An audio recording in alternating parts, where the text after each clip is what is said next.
Hello, everybody. My name is Cole Schoneman, and I'm going to be presenting on the reality competition show Big Brother. And specifically, I decided to focus on how they portray their minority characters in a problematic light. So to start, I'll give you a little bit of background on Big Brother because as I've learned in my research, not a lot of people have seen the show. So it is a CBS competition reality show that has been on the air for 20 years. That's a phenomenal amount of time for a reality show to be on television. And during that time, it's gotten consistently high ratings.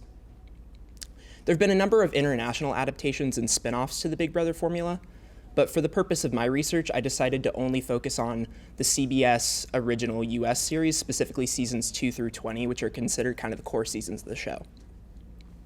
There's two aspects to the Big Brother formula. The first is the competition reality show aspect. So all of the contestants living in the Big Brother house are competing for a $500,000 prize, so they're doing competitions, they're voting each other out of the house, and the end goal is that the last person standing wins the money. I was less interested in that side of the formula and more interested in the surveillance aspect. So while the contestants are living in this studio house for 3 months, they're under constant surveillance. There's cameras in every room, there's microphones picking up everything they say, and that footage is actually live streamed 24/7 to the CBS website. So basically, I took from that the idea that being a minority in the Big Brother house adds a degree of performative pressure, which I'm going to talk about in a few slides. To give you some context, my background is that I worked at CBS for a summer, and I was actually a PA on the set of Big Brother. So I've seen the show from a viewer sense from the internet, from a viewer sense from the television, but also from a production standpoint. So I do have a quick clip that should hopefully help contextualize my project a little bit. Hopefully it works. Pay attention to how the minority characters are tokenized in this clip. Hey, Julie, when I know you guys are starving, it's like going to Africa and sitting there having hamburgers or something. Which, by the way, could be Asia, could be United States. I said something about starving kids in Africa, and she just got so on the defensive, like I was saying it in a racist way because I picked Africa, and that really upset me. And the first thing I would really like to touch on is our relationship personally. I've had a really, really good relationship with Jamaica up until this point. Let me talk to you about something at dinner. I said something about starving kids in Africa, and you just like chunk all over Because me. I feel like... I was not making a racist comment. No, it wasn't that.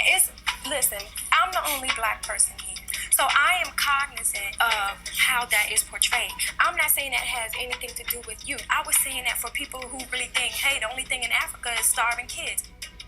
That comment was not an ED comment. That was a, hey, Africa's not the only place. But it was comment. like, it kind of took me back, and it was just like, But it's not But you. this is one thing that I wanted to talk about. I want to keep our relationship good.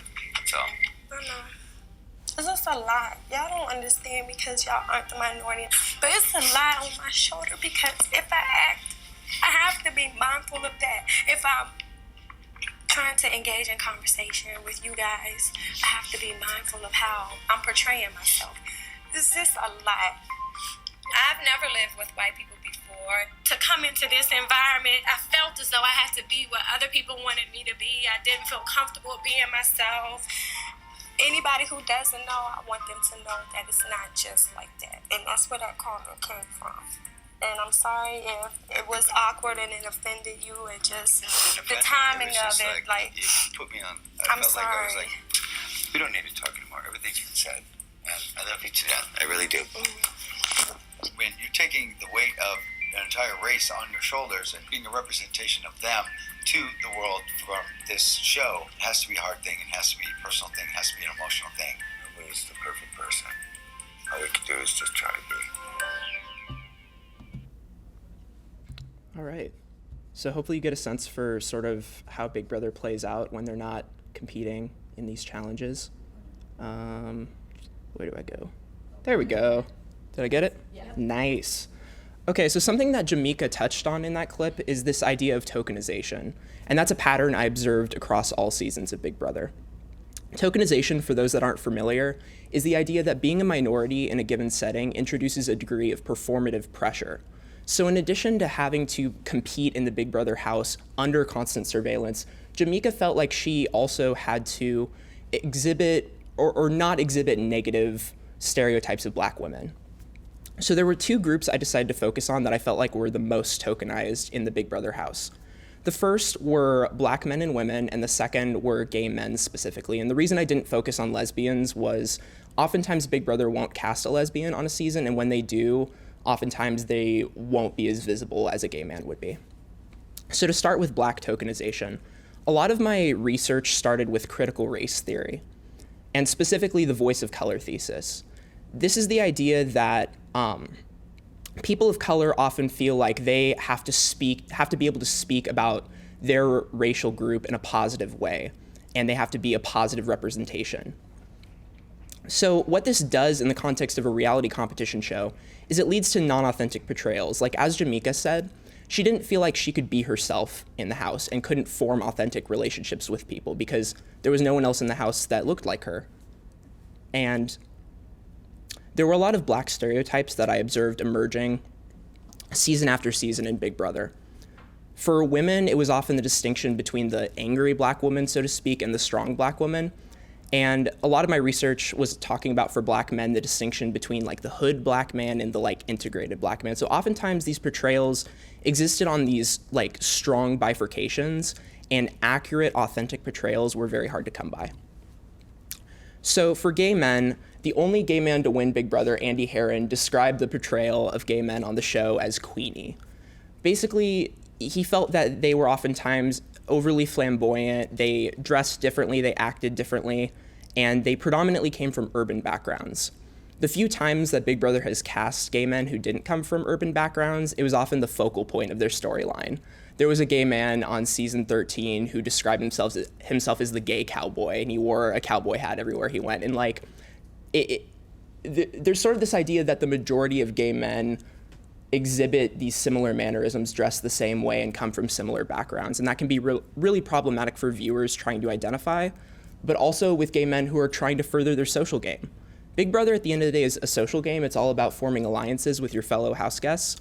And when you're a gay man who stands out visibly and in the way you act, it can be very hard to form those strong bonds. So the next major question I asked was why, time and time again, despite being the year 2019, we're seeing limited portrayals of minorities and these minorities that are exhibiting stereotypes. I found that the main reason seemed to be ratings. The Nielsen rating system largely restricts networks from going outside of the norm of a formula that seems to work. So for some context on how the Nielsen system works, as you can see there on the top line, that episode of Big Brother got a 1.4. That roughly translates to 1.4% of American households with a television for Americans between the age of 18 to 49 watched that episode of Big Brother. So that amounts to around 5 million viewers. While that's not a phenomenal rating score, it's good enough for Big Brother to stay afloat. And from an executive perspective, keeping your show alive and maintaining similar ratings is better than having one really strong season followed by a decline in viewership. So another thing I analyzed is that this Nielsen system is flawed on many levels. The first is that the data is calculated by only looking at 1% of households and then extrapolating that number. So obviously that's not a great way to get a sample size for how many viewers are watching your show. And then in turn, when executives are basing their decisions on that data, they're basing it on inaccurate data. Also, the system is outdated. Many people watch television on their smartphones or watch it from their DVR now, and Nielsen doesn't account for that discrepancy. Finally, and this is something I couldn't go into a lot of detail in this presentation, but if you want to challenge me on this, feel free to during the question period. There's a racial preference in the Nielsen system that encourages networks to cater their programming towards who they perceive to be the majority of viewers. So in the case of CBS, they've been documented to have a majority white viewership, so it would make sense that they would want to portray more white people and less people of color. All right, so some results I came up with. First of all, I want to point out that they weren't entirely negative, my findings. I wrote a 20-page academic paper in which I documented them. And I did note that just a few months ago, CBS just celebrated its first Black winner on its Celebrity Big Brother season. However, that's Celebrity Big Brother, which gets less viewers, and also it took 20 years for CBS to get its first Black winner on Big Brother, which is really problematic, and you kind of wonder how that's even possible. My recommendation for CBS is not only that they cast more minorities in a given season, but also that these minorities are able to exhibit greater greater degrees of performance and not feel like they have to be confined to stereotypes. Thank you.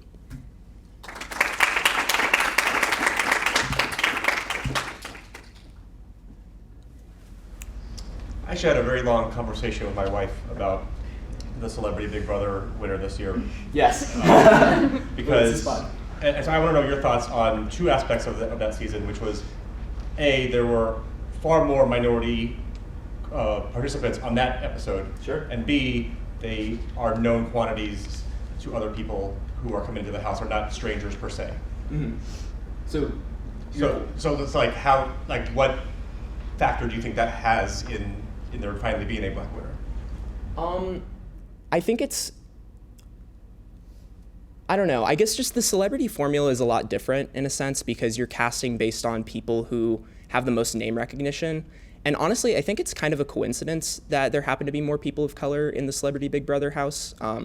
Whereas it does feel like season after season, Big Brother is casting majority white casts, and that to me doesn't feel like as much of a coincidence. There's only been 2 seasons of Celebrity Big Brother, so that's part of the reason I didn't include it in my research is I don't feel like there's enough data to make a conclusive argument. But like that picture I included in the upper right, that was the cast of Big Brother 14, which premiered 6 years ago.